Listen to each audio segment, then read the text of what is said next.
আসসালামু আলাইকুম ভিউয়ার্স, কেমন আছেন সবাই? আশা করি সবাই ভালো আছেন। আজকে আপনাদের সামনে গরুর কলিজা ভুনা রেসিপির নিয়ে হাজির হয়েছি। আশা করি সম্পূর্ণ ভিডিওতে আপনারা থাকবেন।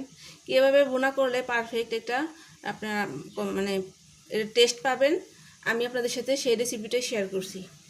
এখানে আমি 1 কেজি কলিজাকে ছোট ছোট পিস করে কেটে নিয়েছি, দেখুন। এবার এখানে আমি মোটামুটি গরম আর কি, হাতে সহ্য হয় না এই পরিমাণ গরম, কিন্তু বলক উঠা না এরকম গরম পানি দিয়ে আমি এটাকে প্রথমে রক্ত ধুয়ে নিয়েছি 2-3টা ধোয়া দিয়ে। এবার এই গরম পানি দিয়ে আমি এটাকে 10 মিনিট পরিমাণ সময় ভিজিয়ে রাখবো। এতে করে বাড়তি যে রক্তটা সেটা উঠে যাবে। অনেকে এটাকে সিদ্ধ করে নেন, কিন্তু খাবারের যে গুণাগুণটা, খাদ্য একটা গুণ আছে, বিশেষ করে গরুর মাংসে বলকান নামে একটা খাদ্য উপাদান থাকে, সেটা নষ্ট হয়ে যায় সিদ্ধ করার কারণে। আমরা ওই খাবারের যদি সিদ্ধ করে পানিটা ফেলে দেই, তাহলে খাবারের যে মূল টেস্ট এবং গুণাগুণটা সেটা ফেলে দেওয়া হয়। সেজন্য আমি এটাকে সিদ্ধ করব না, একটু গরম পানিতে জাস্ট 10টা মিনিট ভিজিয়ে রাখবো। এতে করে ভেতরে থাকা রক্তগুলা বের হয়ে যাবে। আমি এই মাংসটাকে ভিজিয়ে রেখে এরপর ধুয়ে আপনাদের সাথে শেয়ার করছি। ফিরে এলাম 10 মিনিট পর, দেখুন এখান থেকে সবগুলো রক্ত পানি বের হয়ে গেছে, পানিটা লাল হয়ে গেছে। আর এই যে কলিজার কালারটাও একদম ফ্রেশ হয়ে আসছে, এখানে আর বাড়তি কোনো রক্তের অংশ নাই। তো আমি এবার কলিজাগুলোকে পানির থেকে তুলে নিচ্ছি।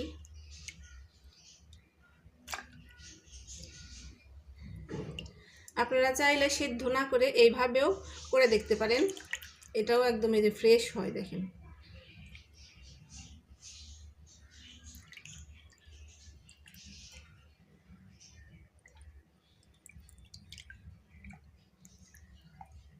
আমি আর একবার একটু ফ্রেশ পানি দিয়ে ধুয়ে নিচ্ছি।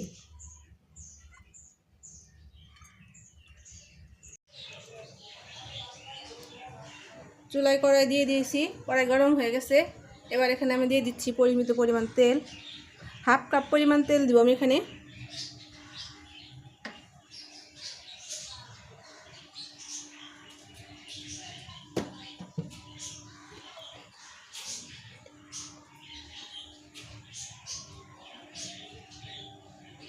এখানে আমি 1 কেজি কলিজা নিয়ে নিছি, সেই অনুপাতে সমস্ত মশলা দিয়ে দিচ্ছি। তেলটা গরম হয়ে গেছে, এবার এখানে দিয়ে দিচ্ছি 3টা তেজপাতা, 2 টুকরো দারচিনি এবং 5-6টা এলাচ। মশলাটাকে একটুক্ষণ গরম করে নিচ্ছি।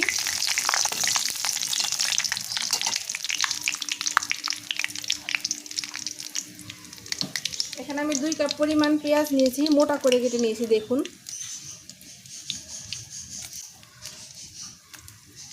এবার আমি মশলার মধ্যে পেঁয়াজগুলো দিয়ে দিচ্ছি।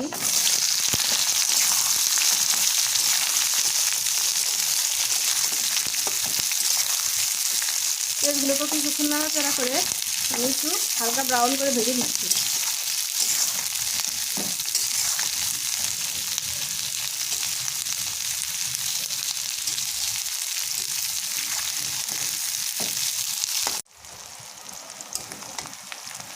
পেঁয়াজটা ব্রাউন হয়ে আসছে, এবার আমি এখানে সমস্ত মশলাগুলো একে একে দিয়ে দিচ্ছি। প্রথমে দিয়ে দিচ্ছি লবণ। এখানে আমি 1 চামচের চেয়ে একটু বেশি পরিমাণ লবণ দিয়ে দিয়েছি, যেহেতু আমার 1 কেজি কলিজা, সেই হিসাবে আমি সমস্ত উপকরণগুলো দিয়ে দিচ্ছি। 2 চা চামচ আদা বাটা,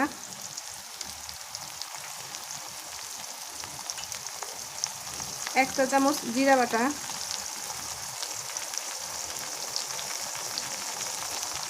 1 চা চামচ হলুদের গুঁড়া,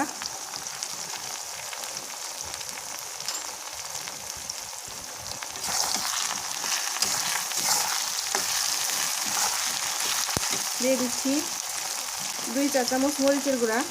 কলিজা ভুনাটা একটু ঝাল ঝাল হলে খেতে ভালো লাগে। এবার এখানে দিয়ে দিচ্ছি 1 চা চামচ ধনিয়ার গুঁড়া,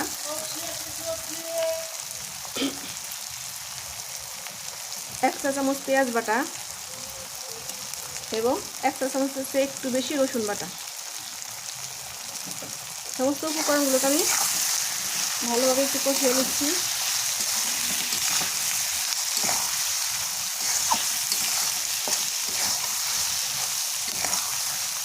আমি প্রথমেই পানি দিব না, তাহলে পেঁয়াজগুলো গলে যাবে।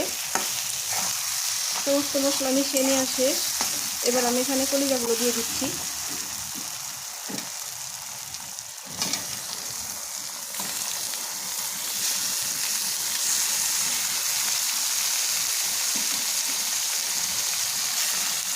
ভালোভাবে মিশিয়ে নাড়াচাড়া করে দিচ্ছি।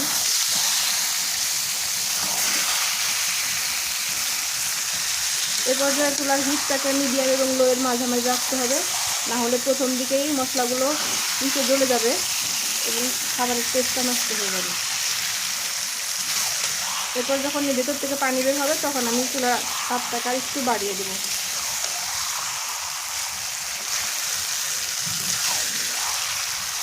মিশিয়ে নিয়ে আসে। এবার আমি ঢাকনা দিয়ে ঢেকে দিচ্ছি 3 থেকে 4 মিনিটের জন্য।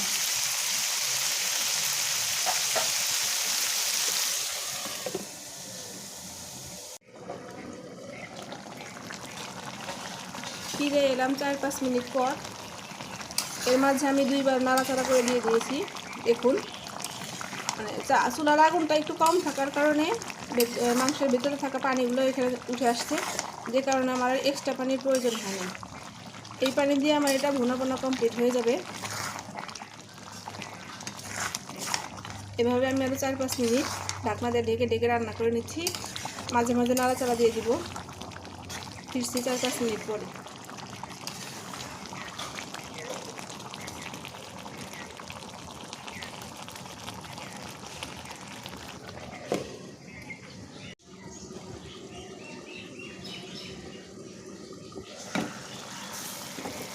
দেখুন, এটা কষানোর মানে প্রায় হয়ে আসার পর্যায়ে আছে।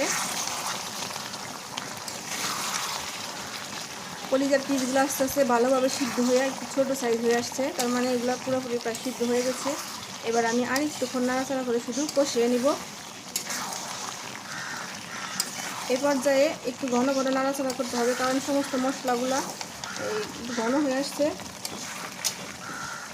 ঘন হওয়ার কারণে ঘন ঘন নাড়াচাড়া না করলে নিচে লেগে যাবার ভয় আছে। আমি আরও 4-5 মিনিট নাড়াচাড়া করে আপনাদেরকে দেখিয়ে দিচ্ছি।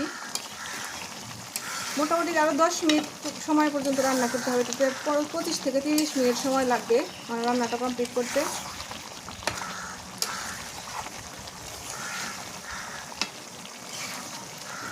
এরপর যে আমি তেজপাতাগুলো তুলে ফেলে দিচ্ছি।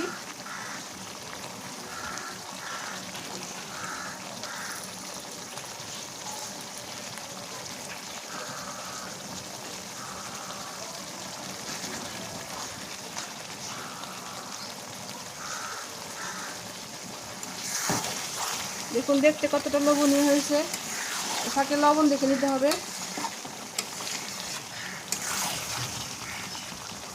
কালারটাও অনেক সুন্দর আসছে এবং এটা খেতে অনেক ভালো লাগবে। বাসায় আপনারা নিশ্চয়ই ট্রাই করবেন।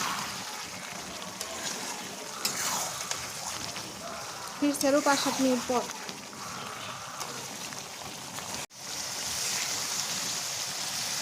তো ভিউয়ার্স, দেখুন রান্নাটা পুরোপুরি কমপ্লিট হয়ে গেছে।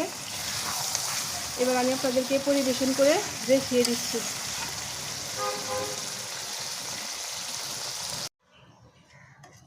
তো ভিউয়ার্স, দেখুন আমার রান্নাটা কতটা জুসি হয়েছে।